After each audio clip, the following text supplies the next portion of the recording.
असगर अली से जवाब ले लीजिए। कह रहे हैं कि देश का सेक्युलरिज्म मुझे ये मेरा राइट गारंटी करता है कि मैं जाके अदालत का दरवाजा खटखटाऊं। देखिए अदिति जी, ये बात तो ठीक है कि अपने हक के लिए कोई भी अदालत का दरवाजा खटखटा सकता है, बात ठीक है। लेकिन विष्णु भाई मेरे भाई हैं, मेरे अजीज दोस्त भी हैं, एक ही पेशे में हैं हम लोग। लेकिन जहाँ तक सवाल इस बात का है कि हम बात क्यों करते, ये बात ज़रा मुझे ठीक नहीं लगती।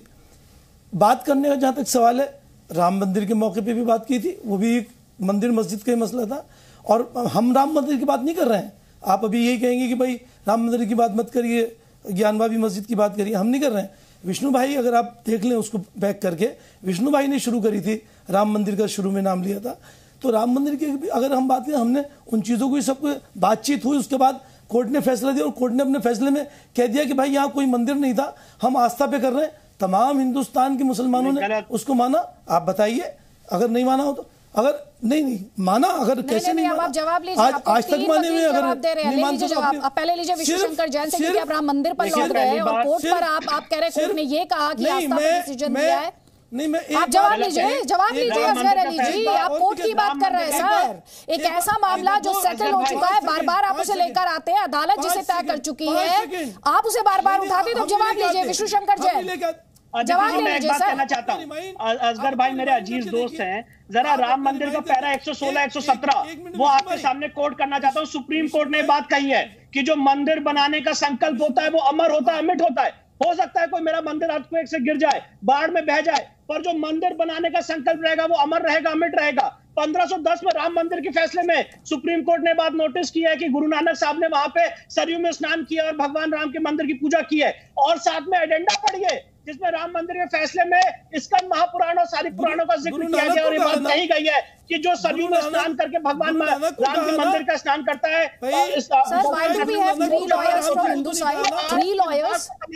हमें डिबेट भी करना है या बस कानूनी पहलू एक्सप्लेन कराना है? राम मंदिर का फैसला, मैं अदिति ये बात कहना चाहता हूं, सिर्फ आस्था पे नहीं आया था। वो फैसला जो आया था हमारे बुनियादी मूलभूत जो स्कंद पुराण है, जो हमारे पुराण है, और साथ ही साथ जो वहां पे हमारी एग्जिस्टेंस रही है बाबर के आने से पहले और बाबर के आने के बाद, उस एग्जिस्टेंस के आधार पर फैसला दिया गया। ये असगर भाई हर बार जब ज्ञान व्यापी की डिबेट होती है तो उसको राम मंदिर की तरफ कन्वर्ट कर देते हैं। और अदिति जी, यहाँ पे मैं राम मंदिर की बात क्यों लेके आया था? जब मेरे से मेरी वंशावली पूछी गई, अदिति जी, जब मेरे से मेरी वंशावली पूछी गई, आराम से एक एक करके, असगर अली राम मंदिर के फैसले में भगवान राम तक की वंशावली, हमारी भी बात सुनिए। नहीं सर, आपको सुनने के लिए ही बुलाया, इसीलिए आप इस डिबेट में बैठे हैं। अब अपना पहला कमेंट देख चुके हैं, अभी तक दे चुके हैं। अभी स्वामी दीपांकर को मैंने एक कमेंट नहीं लिया। भाई आप इसको रिमाइंड करके देख लें, राम मंदिर का नाम हमने लिया या सर वो कह रहे हैं, जो आप क्लेम कर रहे हैं राम मंदिर सिर्फ आस्था के आधार पर हिंदुओं के पक्ष में गया, आप उसे चैलेंज कर रहे हैं। जो उसके अगर अब फिर जवाब भी तो लीजिए। अगर हर बात की बात तो बोलिए ना सर, की बात लेके कह रहे हैं कि उसमें मेंशन है, तो राम की बात थोड़ी उसमें मेंशन है। अब अगर हम उस पे इस मुद्दे पे भी आ जाए जिसको आप शिवलिंग की बात कहते हैं, तो भाई अगर आप हम खुद शिवलिंग का बेपनाह एहतराम करते हैं, हर मजहब का एहतराम करते हैं, हर मंदिर का एहतराम करते हैं और हर मजहब का करते हैं। शिव अगर फुआरे को कोई शिवलिंग कहेगा तो हमें दुख नहीं होगा। आप अपने राइट के तहत चले गए, चलिए। 350 साल से वहां पे इबादत हो रही है। किसी ने, हम अपने बुजुर्गों को क्या कहना चाहते हैं, क्या निशानदेही करना चाहते हैं अपने बुजुर्गों की? क्या उनके पास वो टैलेंट, वो अकल, वो सोच, वो सब कुछ नहीं था, या वो अपने धर्म के पक्के नहीं थे जो उन्होंने इस चीज को नहीं उठाया? 350 साल बाद हमें ये बात नजर आ रही है, क्या हम अपनी ताकत का नाजायज इस्तेमाल करना चाह रहे हैं, या हम इस मुल्क में कुछ और इंतशार फैलाना चाह रहे हैं? हमें हमेशा काउंटर है आपके लिए, जवाब ले लीजिए। अनुपम द्विवेदी, उसके बाद मदन मोहन यादव, जल्दी जल्दी प्लीज। मुल्क को नजर में रखना चाहिए।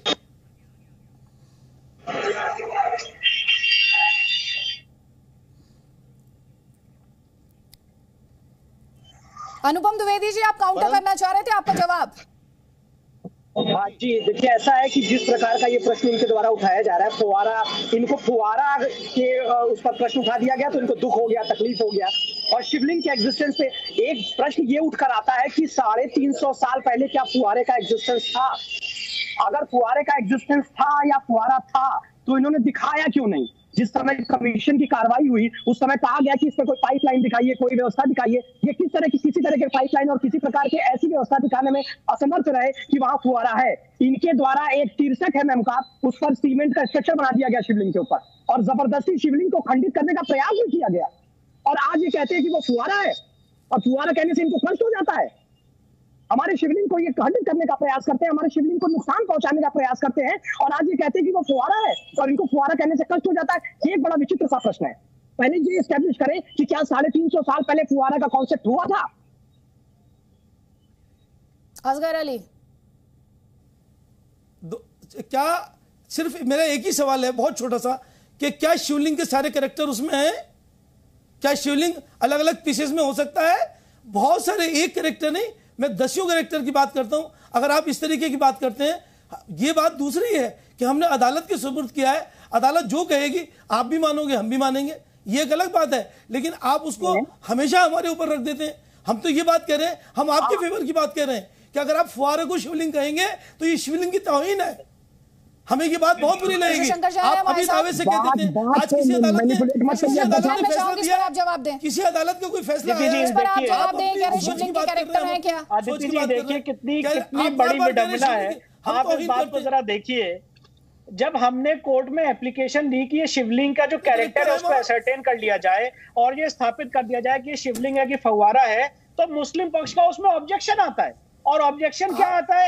ये शिवलिंग नहीं है, ये फाउंटेन है और इसकी जांच की बात करिए आप। तो आप मुझे बताइए जरा आदित्य जी, लॉजिकली कोई भी आदमी इस देश में बताए कि अगर एक पक्ष कह रहा है ये शिवलिंग है, दूसरा पक्ष कह रहा है फव्वारा है, तो उसकी जांच तो होगी ही। कैसे असर्टेन होगा? क्या मेरे बोलने से हो जाएगा या असगर भाई के बोलने से हो जाएगा? पर जब हम जांच की बात करते हैं तो कहते हैं जांच नहीं करानी चाहिए। आपको याद होगा इससे पहले हम कह रहे थे कि वहां पे कमीशन होना चाहिए, तो कहते थे कमीशन ना हो क्योंकि इनको डर। तो मैं आपसे एक बात कहना चाहता हूं असगर भाई, जरा आप बैजनाथ का शिवलिंग देखिए। शिवलिंग के तो बहुत प्रकार होते हैं। अगर आप केदारनाथ का शिवलिंग देखेंगे आप कहेंगे वो शिवलिंग नहीं है, वो माउंटेन है। आपके परसेप्शन से हमारा धर्म थोड़ी ना चलेगा सर, हमारा धर्म हमारे परसेप्शन से चलेगा। आज आप केदारनाथ में शिवलिंग की संरचना देख लीजिए, बैजनाथ में शिवलिंग की संरचना देख लीजिए, काशी विश्वनाथ में शिवलिंग की संरचना देख लीजिए। हर जगह शिवलिंग के शेप अलग अलग होते हैं। ये आपकी वजह से सर, मुझे बहुत दुख हो रहा है, ये आपकी वजह से हमें प्रूफ करना पड़ रहा है ये शिवलिंग है। हम नहीं प्रूफ करना चाहते हैं, हम लोग तो मानना चाहते हैं कि शिवलिंग है, और आपके डिस्प्यूट करने की वजह से आज के तारीख में वाराणसी में आ जाइए, आज की तारीख में वाराणसी में आइए, मैं आपको हजारों की संख्या में ऐसा शिवलिंग दिखा दूंगा जिनकी अलग अलग संरचनाएं होती हैं। आप आइए यहाँ पे गौरी केदारेश्वर के मंदिर में आइए, आप आइए यहाँ तिलभांडेश्वर के मंदिर में आइए, आप यहाँ आइए, तमाम तरह के शिवलिंग आपको मिल जाएंगे। अलग बात है, आप कैरेक्टरिस्टिक की बात कर रहे हैं, डिफरेंट तरह के शिवलिंग होते हैं। असगर भाई मुझे बहुत दुख होता है, आप इस बात का जवाब दीजिए। मैं एक बात पूछना चाहता हूँ असगर भाई आपसे बहुत संजीदगी से, एक मिनट असगर भाई मेरी बात सुन लीजिए।